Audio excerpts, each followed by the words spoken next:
Pundits and politicians speak of the current financial crisis as a crisis of capitalism and laissez-faire, and advocate a return of government. But the reality is that government and its interventions never disappeared. In Washington, 12,000 government employees already work on financial market regulation. The banking industry is one of the most regulated. Irresponsible risk-taking certainly contributed to the current crisis, but that recklessness was subsidized and encouraged by politicians and bureaucrats. Greed is not to blame for the mess. There's always plenty of greed. The question is, what incentives did the greedy face? Politicians greedy for popularity and power created perverse incentives for greedy market participants. The subprime mortgage crisis was facilitated by two sets of policies, each representing interventions into the market for political rather than economic reasons. Number 1. Central banks created excess credit. In order to artificially stimulate the economy after the internet bubble, the US Central Bank, the Federal Reserve or Fed, started to lower its interest rates. Between 2003 and 2005, the main rate was set below 2%, and from mid-2003 to mid-2004, it was lowered to 1%. When inflation is factored in, real interest rates were in fact negative for much of that time. Low interest rates made it cheaper to borrow, and thus easier to consume and invest. That may sound positive, but as predicted by economists Friedrich Hayek, Ludwig von Mises and Anna Schwartz, an easy money policy comes at a cost. It generates artificial bubbles as credit is disconnected from savings. Such policy is comparable to drug abuse. There is always a price. Foolish monetary policy set the stage for the Great Depression in the past century, and a policy of easy money created the conditions for the present crisis. As the central bank pumped up the supply of credit, lenders offered more loans at lower rates. More people bought more homes and home prices were bid up, creating an unsustainable housing bubble. Interest rates were then raised again in 2004, and home buyers who had taken out loans with adjustable rates saw their mortgage payments go up. With higher interest rates, demand for housing started to wane, house prices fell, and speculative buyers could not sell for the prices they had expected. The monetary policy was coupled with announcements from the Fed. While the burst of a financial bubble could not be predicted, in the case of a burst, the Fed would inject liquidity into the economy to counter it. US monetary policy was, we were told, a mechanism to make recessions impossible. That sent a very clear signal to investors and speculators.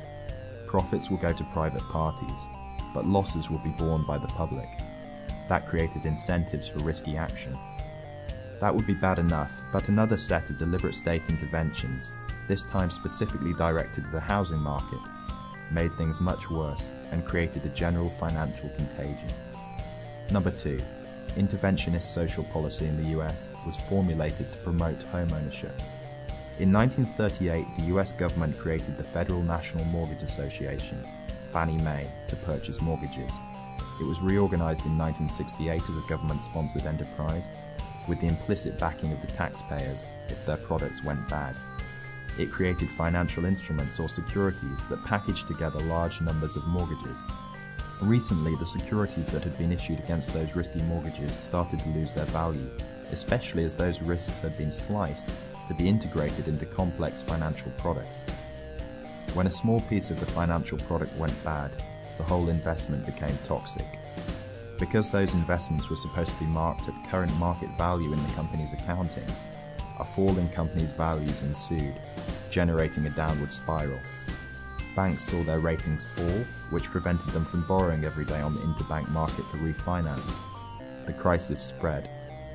Another instrument of government social engineering to encourage widespread home ownership was the Community Reinvestment Act, which passed under President Carter's administration in 1977 and was reinforced in 1995 under President Clinton. Under the pretext of eliminating discrimination, lending institutions were coerced to abandon prudent risk assessment and to make loans based on political pressure, not ability to pay. Those mortgages were then bought up by Fannie Mae and its brother, the Federal Home Loan Mortgage Corporation, or Freddie Mac. Backed by the guarantee of taxpayer money, those two controlled nearly half the market for mortgage-based securities. They were given the social mission of encouraging home ownership beyond what the market itself would bear, with clear annual goals set by the US government. Since 1992, Congress has used Fannie and Freddie to purchase mortgages issued to low and moderate income borrowers. In 1996, the Department of Housing and Urban Development required that 42% of all mortgage financing by Fannie Mae and Freddie Mac go to borrowers with incomes below the median in their area.